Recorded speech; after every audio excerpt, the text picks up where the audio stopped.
I'm glad to see you. I'm glad to be back home. As you guys know, I was gone for about 5 Sundays. I was in Brazil with my family. There was a member of our church there who was very generous to allow us to stay in this house in front of the ocean. And the whole time that I was there, there wasn't one day that I didn't see the ocean. Right when I woke up in the morning, there wasn't one day that I had to prepare my own meal, okay? There wasn't one day that I didn't have to clean the house, and my wife either. And so it was a time of great refreshment for us and for our family. But I always like to come back to Miami because this is where I feel at home. Even though I grew part of my life in Brazil, I don't feel at home as I do here because home is where you have a solid foundation, where you have deep roots. And I am deeply rooted here. My family's deeply rooted here. I'm deeply rooted in this community of faith that we call Crossbridge. And that's why I'm glad to be home. There are many of us, I was thinking about this, who do not have a solid foundation in our faith. Many of us come to church, we visit church. We say, I'm going to visit God, I'm going to see God, I'm going to talk to God today. And you come to church, but your life is not deeply rooted in the being of God. Your life is not characterized by this relationship with God. So you come and go, like you go on a vacation and you come back. You go to church and you come back, like you go into the doctor's office and you come back, but it's not an integral part of your life. You're not deeply rooted in God. And one of the things that Jesus has come to do, 2,000 years ago, God took on flesh and came to the world in the person of Jesus. And one of the things that Jesus came to do is to give us a solid foundation of faith, to deeply root our beings in God so that it's not a compartment of our lives, but it's our whole lives. He gives us the opportunity to root our lives and to find a solid foundation in His words. And so that is the passage that we have in front of us today. And I want to show you that. Let's go to John chapter 14. And let's read John 14, 1 through 5. I want to invite you to read this together with me. If you don't have a Bible, the passage is on the screen behind me. This is what the Word of God says. These are the words of Jesus, by the way. Jesus speaking. He says, "Let not your heart be troubled. Believe in God. Believe also in me. In my Father's house are many rooms. If it were not so, would I have not told you that I go to prepare a place for you? And if I go and prepare a place for you, I will come again and I will take you to myself, that where I am, you may be also. And you know the way to where I am going." And then Thomas said to him, "Lord, we do not know where you are going. How can we know the way?" And Jesus said to him, it's a very famous verse.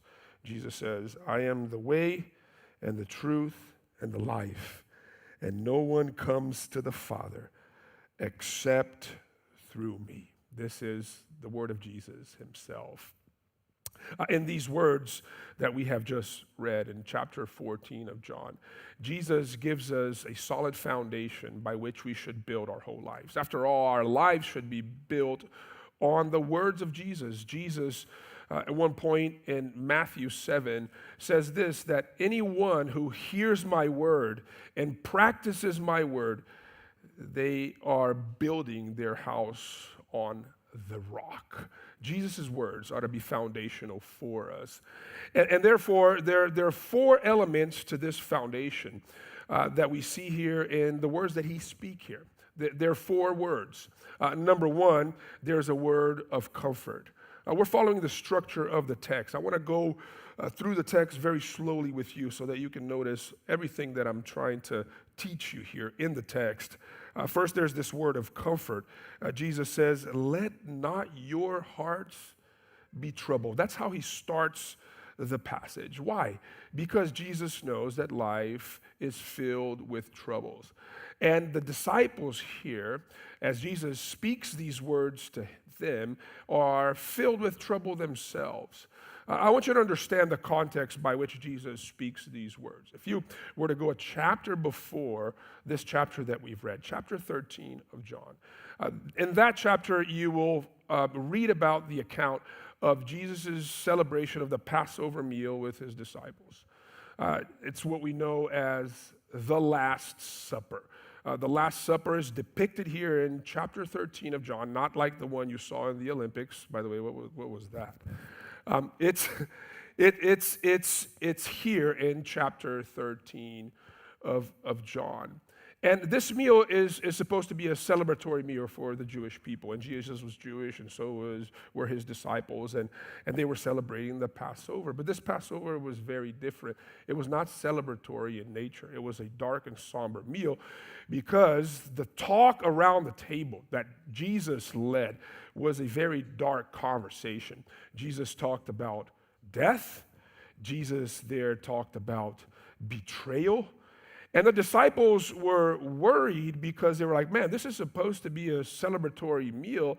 Way to go, Jesus, and killing the vibe of the dinner. You've been there before, right? Like, I've been there before. I've been with friends. I had a friend's reunion several years ago. These are people that we hadn't seen in a long time, and we set out to go to dinner.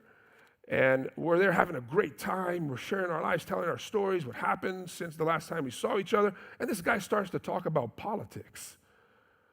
And, you know, he has a radical view. I won't say in what side he was, but he starts sharing his views. And then the meal is over. Everyone is fighting against each other. And I'm like, man, way to go.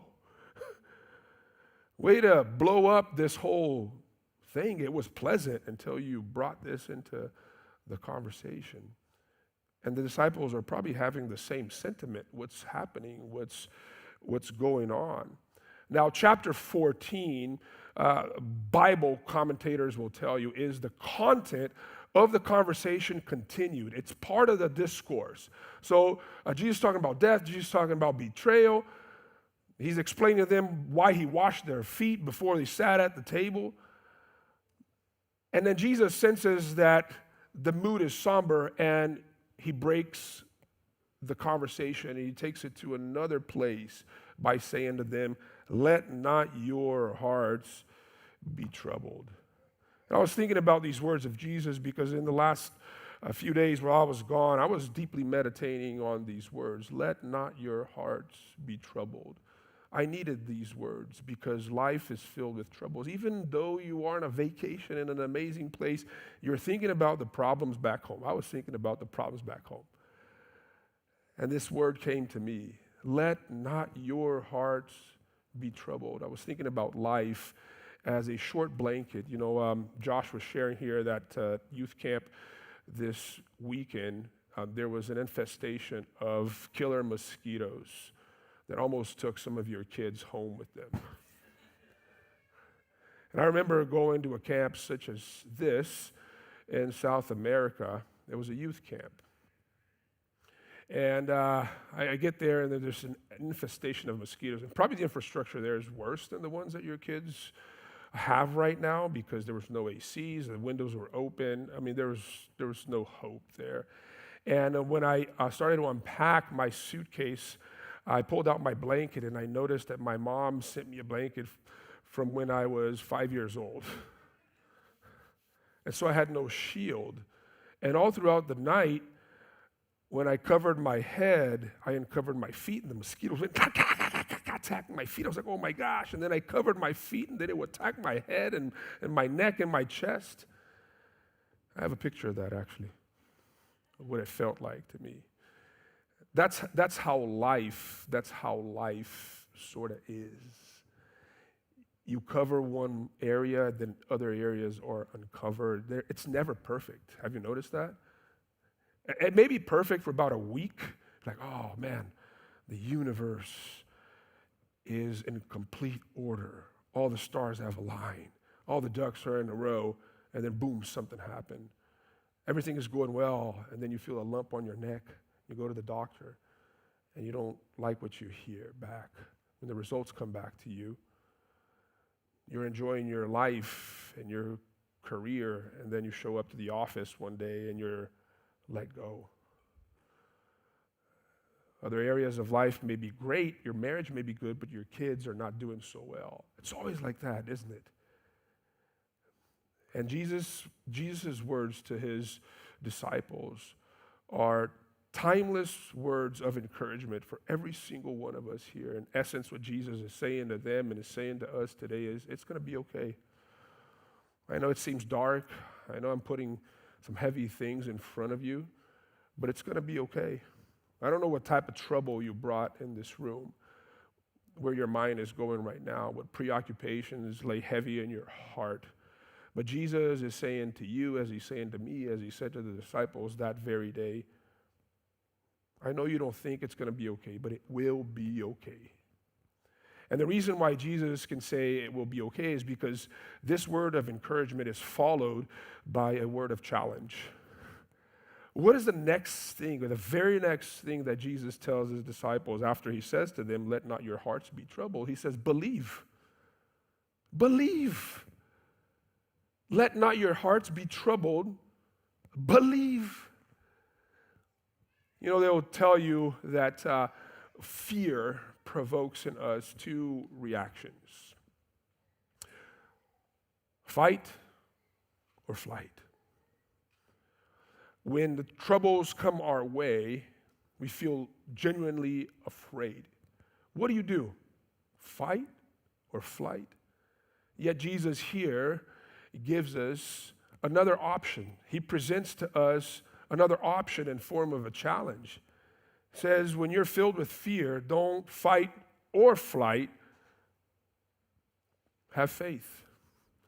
Because faith is the proper response to fear. How do we, as Christians, cope with the troubles of life? How do we respond faithfully in the context of pain and suffering? What do? We show faith. We respond with faith. Faith is the only proper response to fear, and that's what Jesus is encouraging his disciples. This is where Jesus is challenging his disciples. This is where Jesus is challenging you and I. How do you respond to fear? With faith. Believe. But then he says, believe in God, right? Believe in God, which allows us to ask a very valid question. And here's the question that I want to ask you. When trouble comes your way, because trouble always comes, Jesus says later on in John 16, in this world, in this life, you will have many troubles. When troubles come your way, where do you look for help? The psalmist says, I lift up my eyes into the hills, into the mountains. That's where my help comes from. My help comes from the Lord who created heaven and earth. Is that where you go? One of the most disappointing things to me is that Christians who are deeply encouraged with culture and life in this world, which there are reasons for us to be discouraged. We look at politicians as the ones who will fix and take away our troubles.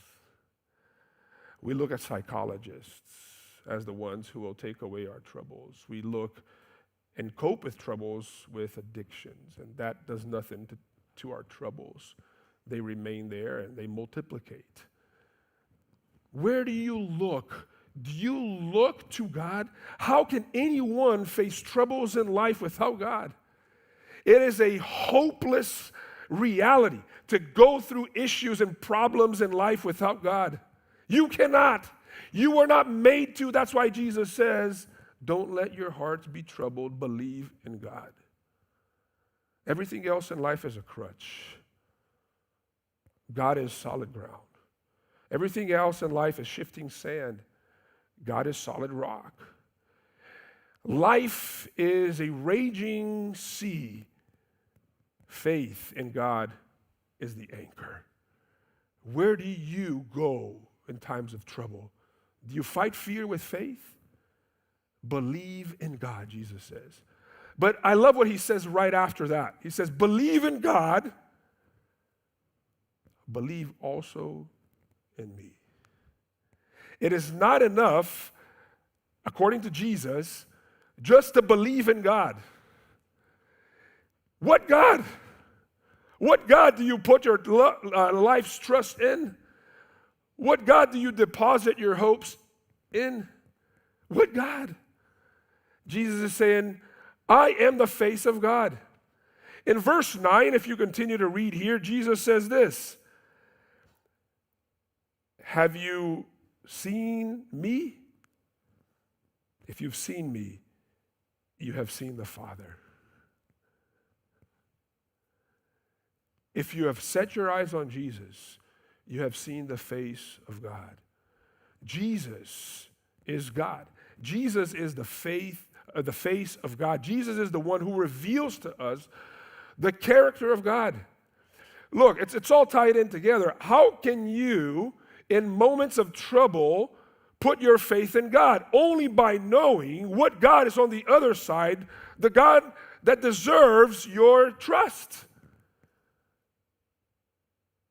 It's got to be intelligent. You've got to know what God you're dealing with. When you see Jesus, you see the face of God.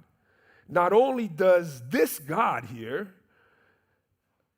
if Jesus is truly the face of God, not only does he understand and get your troubles, not only does he know what you're going through, because he does, he is a God who's also 100% man. Whatever trouble you may be going through right now, he gets that. But he has come to take away your troubles. Not just to understand, but to take away. Had he not come the way that he did, had he not taken on flesh, not only would he not understand, but he would be unable to take away your troubles. But because he came as a man, he can also take away your troubles. And that gives us hope. Because the word now that Jesus speaks is a word of hope. What's the word of hope that follows? Verse 2 now. In my Father's house there are many rooms. To every troubled heart, here's the hope. In my Father's house there are many rooms. You know what this means? This means a lot. This means that for every troubled heart, there's a hope of a home. I was sitting there by the pool at this house, and Pastor Guy's wife comes over from the beach into the pool where I was sitting, and she says to me and both Pastor Guy, Pastor Rodrigo is out at the beach. Now, Pastor Rodrigo is a pastor that we know. He's a friend of ours. He planted a church there in Recife. Him and his wife, they've been trying to have children, had been trying to have children for 10 years, and they weren't able to have children, and so they decided to adopt.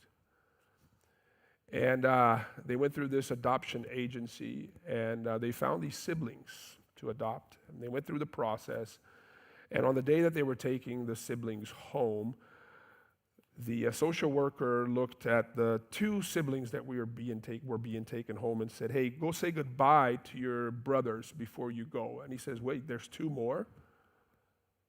He says, yeah, there's two more. So he went there with his wife to take two kids home. He took four. Okay?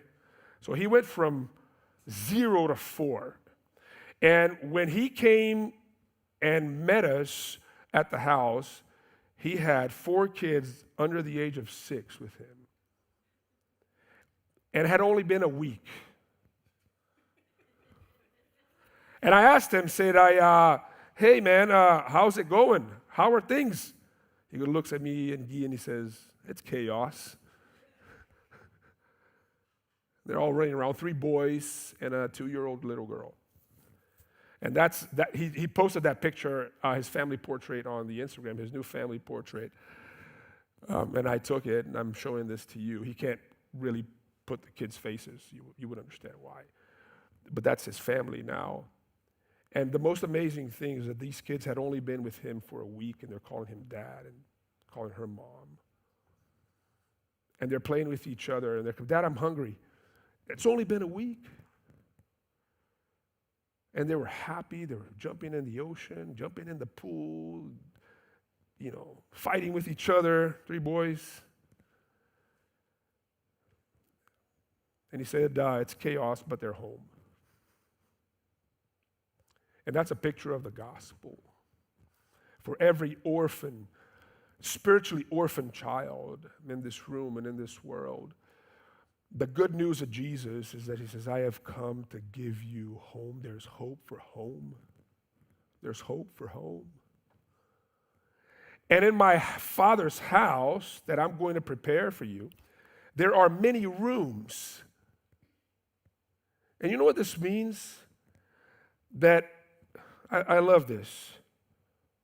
Because in God's house, there's room for every troubled heart. Are you troubled by your past? There's room for you. Are you troubled by your future? The uncertainty of your future, there's room for you.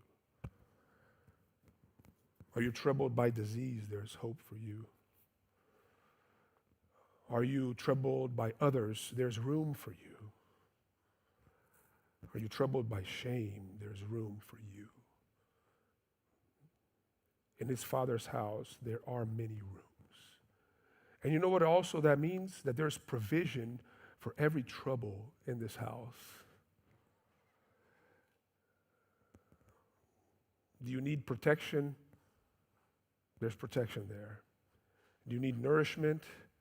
There's nourishment there. You need to be healed. You need healing. There's healing there for you. You need rest. There's rest there for you. It's a word of hope, but lastly, it's a word of promise too. It's a word of promise. He says this, and if I go and prepare a place for you, I will come again and I will take you to myself, that where I am you may be also. Jesus promises two things. First, he promises that he will prepare a home for you and I. What does Jesus mean when he says, I will prepare a home for you? Because this house wasn't ready yet, of course, the moment that he speaks these words to the disciples. I want you to understand this, that preparation equals trouble. We are finishing a building at Pinecrest. It should have lasted, the whole construction work should have lasted 14 months. It has now been 36 months. It will be ready, don't get me wrong, in a few weeks. We're just waiting the TCO. But there have been many troubles. And if you've tried to renovate your house or build anything, it's trouble. Any work of preparation, especially if you're doing something right, it's going to take time. It's going to involve pain. Any preparation. There's 2 books in the Bible dedicated to stories of preparation that are very painful. Leviticus, how do you prepare for worship? And Nehemiah, how do you rebuild a wall? Just read those books. Filled with trouble. Because preparation is trouble. And what Jesus is saying here is, my preparation for this home for you will involve pain for me. And the second thing that he says, I will leave, but I'm going to come back. A lot of people think that Jesus is talking about his second coming. That's not what Jesus is talking about. He's talking about where he would be imminently going and returning from. Jesus would be going to the cross. And what that means is that the cross is Jesus' preparation shop for this home that he has been building us. This is where he would suffer. Preparation is painful. Told you, the cross is his preparation workshop in order for this house to be built for you and I. Why is it painful? Well, not only is it physically painful, but Jesus on the cross, he experiences eternal homelessness, which is the syndrome that we all suffer from as humans. We are born into this world thrown. Martin Heidegger, the German philosopher, used to describe the human condition as geworfenei. I love how this word sounds. Thrownness. Thrownness. No purpose. Where do we go? I don't know. We're just thrown into this life and this world. On the cross, Jesus takes on this thrownness in order for us to have a home in God. And the hope, therefore, for all of us here today is if you want to meet Jesus and you want to enter this home, where do you meet him? You meet him at the foot of the cross.